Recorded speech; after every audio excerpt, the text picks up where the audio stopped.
इमरान खान की तरफ से दी गई फाइनल कॉल अपने अख्ताम को पहुंची। इस फाइनल कॉल से पाकिस्तान तहरीक इंसाफ को क्या फ़ायदा हुआ, क्या नुकसान हुआ, ये वीडियो में आपको सब कुछ बताएंगे। ख़ास तौर पे इस एहतजाज की कॉल से तहरीक इंसाफ को एक बहुत बड़ा फ़ायदा हुआ है जो शायद आपकी नज़रों से ओझल हो, लेकिन हम आपके साथ शेयर करेंगे कि इस एहतजाज के बाद तहरीक इंसाफ को एक ऐसी चीज़ मिली है जो कि शायद पहले उनके पास नहीं थी। जब इतवार के रोज़ पाकिस्तान तहरीक इंसाफ का काफिला सूबाई दारुल-हुकूमत पेशावर से रवाना हुआ तो उस वक्त मकामी मीडिया पर ये खबरें गर्दिश कर रही थीं कि खैबर पख्तूनख्वा के वज़ीर आला अली अमीन गंजापुर इस काफिले की सरबराही करेंगे, जबकि बुशरा बीबी भी इसमें शामिल होंगी। ताहम जूं काफिला इस्लामाबाद की जानब बढ़ता गया, पीटीआई के सोशल मीडिया अकाउंट से बुशरा बीबी की ऐसी वीडियोस शेयर की जाने लगी जिनमें वो पीटीआई वर्कर्स का जज्बा बढ़ाने की कोशिश कर रही थीं। अब जब धरना अपने अख्ताम को जा पहुंचा है तो इस बात को कहने में कोई यार नहीं है कि इस धरने की लीडर बुशरा बीबी थीं और अली अमीन गंजापुर उनको महज फॉलो कर रहे थे। इस बात का सबूत वक्फे से बुशरा बीबी के खिताब में भी नजर आता है। उन्होंने वर्कर्स को मुतहर्रिक करते हुए अपने एक खिताब में कहा कि मेरे बच्चों और मेरे भाइयों, आप लोगों ने मेरा साथ देना है, जो नहीं देगा तब भी मैं खड़ी रहूंगी, क्योंकि ये सिर्फ मेरे मियाँ यानी इमरान खान की बात नहीं है, ये इस मुल्क और इस मुल्क के लीडर की बात है। जवाब में वर्कर्स ने पुरजोश अंदाज में नारा लगाते हुए बुशरा बीबी को यकीन दहानी करवाई कि वो उनका साथ देंगे। बुशरा बीबी का इस एहतजाज में यही मुतहर्रिक किरदार हुकूमती वज़रा के बयानात का हिस्सा भी बना। अज़मा बुखारी ने भी हर प्रेस कॉन्फ्रेंस में बुशरा बीबी का ही नाम लिया। वज़ीर दाखिला मोहसिन नकवी ने भी ये कहा कि सारे फसाद की जड़ एक औरत थी और यकीन कीजिए उनकी मुराद बुशरा बीबी से ही थी, क्योंकि पूरे हुकूमती बयानात में अली अमीन गंजापुर का कहीं जिक्र नहीं था, बल्कि बारहा बुशरा बीबी के हवाले से ही बात की जाती रही। इमरान खान की जानिब से 24 नवंबर के एहतजाज की कॉल दिए जाने और तोशा खाना केस में जबान पर रिहाई के बाद से बुशरा बीबी सियासी मंजरनामे पर किसी हद तक मुतहर्रिक दिखाई दी हैं। इस एहतजाज के पेश नज़र जब कुछ दिन कबल बुशरा बीबी का एक वीडियो पैगाम भी सामने आया था जिसमें उन्होंने दावा किया था कि इमरान खान जब नंगे पाँव मदीना शरीफ गए और वापस आए तो जनरल बाजवा को कॉल जाना शुरू हो गई कि ये तुम क्या उठा कर ले आए हो, हम तो मुल्क में शरीयत खत्म करने लगे हैं और तुम शरीयत के ठेकेदारों को ले आए हो, हमें ये नहीं चाहिए। इस वीडियो बयान के बाद बुशरा बीबी को सियासी और हुकूमती हलकों की जानब से काफ़ी तनकीद का सामना करना पड़ा था और वज़ीर आज़म शहबाज शरीफ ने उनके इस बयान को पाकिस्तान और सऊदी अरब के ताल्लुकात को ख़राब करने की कोशिश करार दिया था। अगरचे बुशरा बीबी माजी करीब में वाज़ेह कर चुकी हैं कि उनका सियासत से कोई ताल्लुक नहीं और ना ही वो सियासत में आना चाहती हैं और वो ये सब कुछ सिर्फ इमरान खान की अहलिया होने के नाते उनका पैगाम पहुँचाने के लिए कर रही हैं।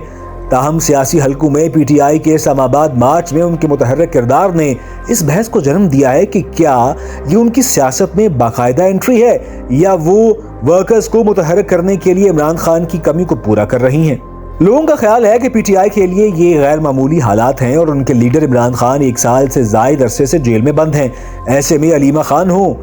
उज़मा खान हो या बुशरा बीबी, ये सब उनकी कमी को पूरा करने के लिए सियासी मंजरनामे पर सामने आई हैं। लोगों का कहना है कि जैसे पाकिस्तान में पीपल्स पार्टी का तस्वुर भुट्टो खानदान, मुस्लिम लीग नून का तस्वुर शरीफ खानदान के बिना अधूरा है, ऐसे ही पीटीआई के लिए इमरान खान लाजमी है और इमरान खान से किसी का भी ताल्लुक होगा, चाहे वो बहन हो या अहलिया, वो ऑटोमेटिकली अहमियत इख्तियार कर जाएंगी। यहाँ सवाल ये भी उठता है कि क्या ये सियासी मौरूसियत नहीं और पीटीआई अपने हरीफ जमातों को माजी में इस बारे में तनकीद का निशाना बनाती रही है। इस सवाल के जवाब में भी सीनियर सहाफियों का कहना है कि इस वक्त पीटीआई के लिए हालात गैर मामूली हैं और जब कोई पार्टी सरबरा जेल में कैद हो तो उसके घर वालों को ही सामने आना पड़ता है। बुशरा बीबी भी इस वक्त बिल्कुल वैसे ही सियासी मंजरनामे पर मौजूद हैं जैसे माजी में नवाज शरीफ के जेल जाने के बाद उनकी अहलिया कुलसूम नवाज कुछ वक्त के लिए मुतहर्रिक हुई थी। उनका ये भी कहना था कि मौरूसियत ये नहीं कि इमरान खान की जगह अब उनकी बहनें या अहलिया पार्टी मामलात में मुतहर्रिक हों, बल्कि अगर वो अपनी अहलिया या बहनों को कोई अवामी ओहदा देते हैं